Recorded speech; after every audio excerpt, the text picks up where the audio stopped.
Mathura BSc college विवाद पर high court ने वित्तीय अधिकारों पर लगाई रोक। बीएससी कॉलेज प्रकरण में इलाहाबाद हाईकोर्ट ने महत्वपूर्ण आदेश जारी करते हुए सशस्त्र अनुमोदित प्रबंध समिति को कड़ी चेतावनी दी है। न्यायालय ने स्पष्ट किया है कि समिति को कॉलेज के वित्तीय खातों के संचालन की अनुमति नहीं दी गई है और उन पर लगे गंभीर वित्तीय अनियमितताओं के आरोप भविष्य में दंडात्मक कार्रवाई का आधार बन सकते हैं। बताया गया है कि बीएससी कॉलेज मथुरा एक अशासकीय सहायता प्राप्त महाविद्यालय है जिसका संचालन पिछले लगभग 1.5 दशक से एकल व्यवस्था के तहत चला आ रहा है।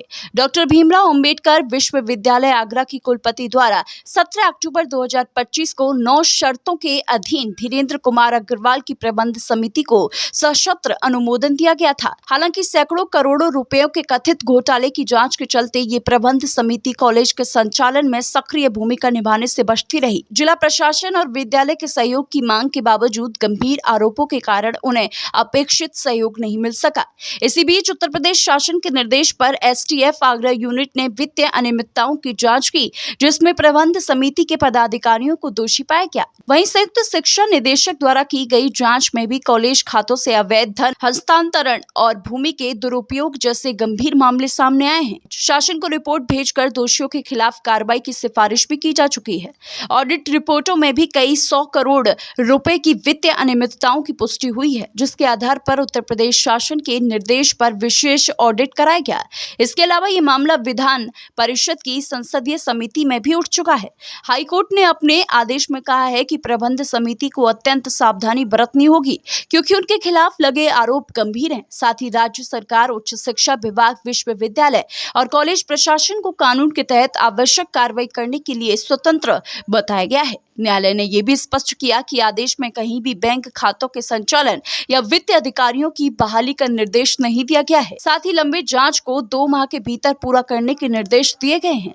महाविद्यालय प्रशासन ने न्यायालय के इस आदेश का स्वागत करते हुए कहा कि इससे स्पष्ट हो गया है कि प्रबंध समिति को फिलहाल वित्तीय अधिकार नहीं दिए गए हैं और आगे की कार्रवाई जाँच के निष्कर्षों पर निर्भर करेगी। आज एक माननीय उच्च न्यायालय के आदेश के अनुक्रम में एक प्रेस वार्ता आहुत की गई, जिसमें मेरे संज्ञान में आया कि उसका इंटरप्रिटेशन ठीक से नहीं किया जा रहा। तो जो माननीय न्यायालय ने जो आदेश दिया है उसके क्रम में जो फाइनल उनका वर्डिक्ट है, जिन लोगों ने महाविद्यालय से धन का गलत दुरुपयोग किया है, गबन किया है, उनके विरुद्ध एक लीगल कार्रवाई के लिए माननीय न्यायालय ने आदेश दिया है। उसकी कार्रवाई प्रारंभ की जाएगी। साथ ही विभिन्न जो जांचें हैं उनका भी उल्लेख माननीय न्यायालय ने अपने आदेश में किया है। उन जांचों को भी शीघ्र मंगाया जाएगा। साथ ही माननीय कुलपति महोदया को भी हमने आवेदन अपनी ओर से प्रस्तुत किए हैं। उन पर क्या निर्णय हुआ है उसको भी हम लोग उसकी भी प्रतीक्षा में है। माननीय संसदीय समिति विधानसभा के द्वारा भी आदेश पारित किए गए हैं, उनका भी रिपोर्ट आनी है। तो एक बहुत सारा मामला जो है लंबित है, उसके बाद ही इसको कोई निर्णय लिया जाएगा। साथ ही हम एक लीगल एडवाइस भी लेंगे इस प्रकरण में आगे क्या किया जाए। प्रबंधन समिति ने जो है कहा है, आपके ऊपर आरोप लगाया है कि उनको जो है कॉलेज में प्रवेश नहीं करने दिया है।